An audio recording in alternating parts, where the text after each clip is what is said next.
Following the 11th March election of workers' representatives at the Nelson Mandela National Stadium in Nambole, a section of trade union members went to court challenging the election of the 5 workers' MPs. They sought nullification of the election for the 5 on account of the manner in which they were held, saying it was below the required standard, particularly the alleged failure by the Electoral Commission to clearly publicize the dates for workers' election compared to the youth election. But today, Justice David Batema of the High Court dismissed the petition with costs. An elated Honorable Charles Bakablindi spoke to WBS TV hours later when our reporter caught up with the legislators at Mosa Courts in Kampala. Some of our colleagues, not even those who contested, petitioned by saying that the exercise was not properly done and raised a lot of issues to us which look to be administrative within the internal wrangles and bickerings of union. But they decided to go to the High Court, and we have been battling the case. Yesterday, we were there in the court. Today was the final day.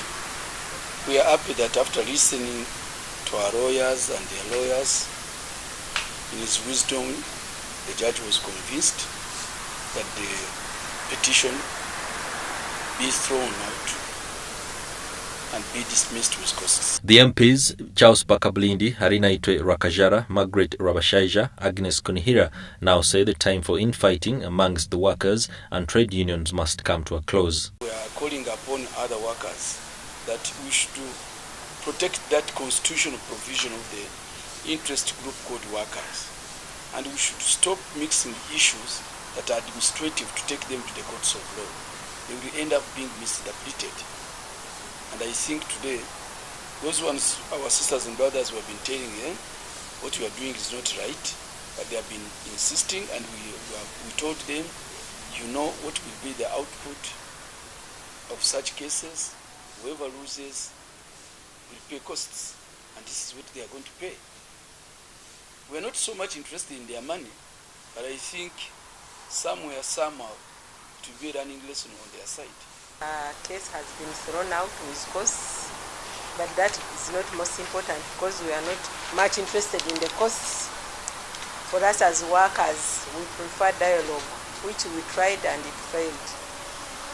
But now as workers leaders, what we are going to promise our people out there, even those who went to court against us, that we should work together as a team. The first thing we are going to do is to again call them.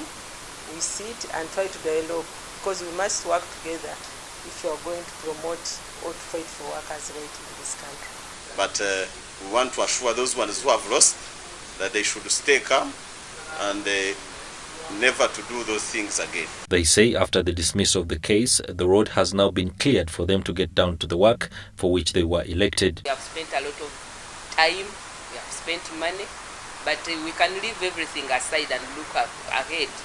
Forge a way forward. What is it that we should do?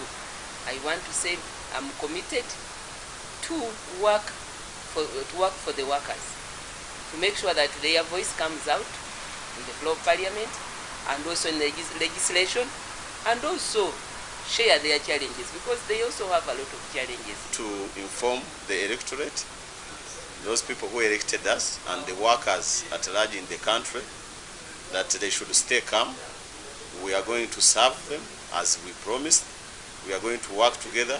We are going to make sure that the workers' rights are protected. Meanwhile, the legislators shared with WBS and its audience some of their views on the budget that was presented by the Honorable Matia Kasaija yesterday. Now that they have done what they promised. The SACCO money has not yet been, we have not received all the money. Because by now we should be talking about 20 billion. But we have so far received 5 billion. That's as circles for the teachers. But also, let the government also be prepared to help us as we also struggle for other workers. Because there are many who want to begin a lot of circles for workers. Because also we have challenges, all of us who are salary earners, you can never do much.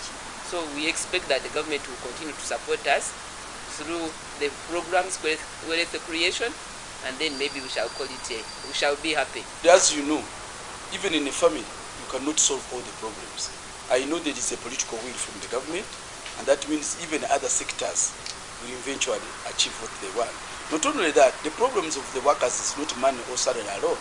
Even the legislation and other laws, of which when we talked about our manifesto, this is the cordial relationship that we have, and we are sure we shall achieve more conducive laws that are pro-workers.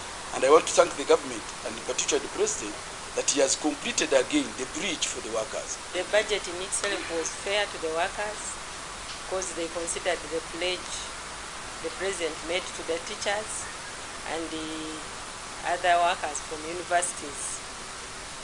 But we also, as a team, we are going to push to ensure that other workers in the private sector are considered. And the only way they can be considered is to pass the law of minimum wage. So as a team, we are going to continue with the struggle to ensure that when they read the budgets, even other workers benefit. The petitioners claimed, among other issues, that non-unionized workers were discriminated against participating in the election. Whether the MPs elected to the 10th Parliament will deliver on key promises as well as resolving the challenges in the trade unions remains to be seen.